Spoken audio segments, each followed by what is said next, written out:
Welcome to our channel. Today we how to download qualified intermediary document upload using Skyhedge step by step clearly. To begin, launch your web browser. In the address bar, type in the Skyhedge website URL.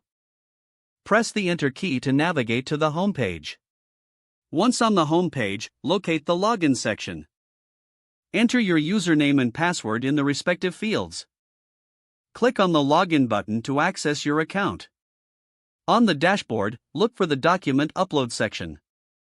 Click on the Upload section to proceed. You will see an option for downloading a qualified intermediary document. Select the qualified intermediary document from the list.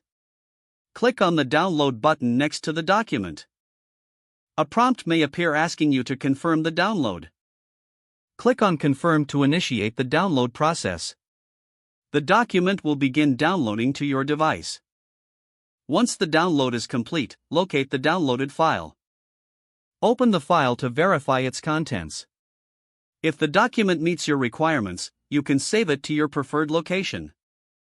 If you need to upload the document, return to the Upload section. Follow the prompts to select and upload the document back to the system. After the upload, check the status to ensure it was successful. You have now successfully downloaded and uploaded the qualified intermediary document using Skyhedge. If the page does not load, refresh the browser or try again in a private or incognito window.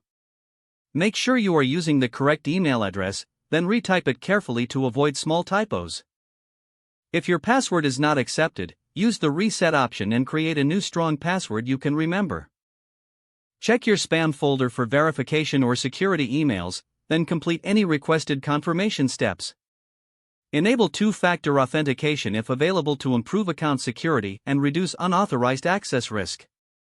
After signing in, review your profile details so your contact information and settings are accurate and current. If you see an error message, note it down and try again after restarting your device and internet connection. Don't forget to like this video and subscribe to our channel for more step-by-step tech guides.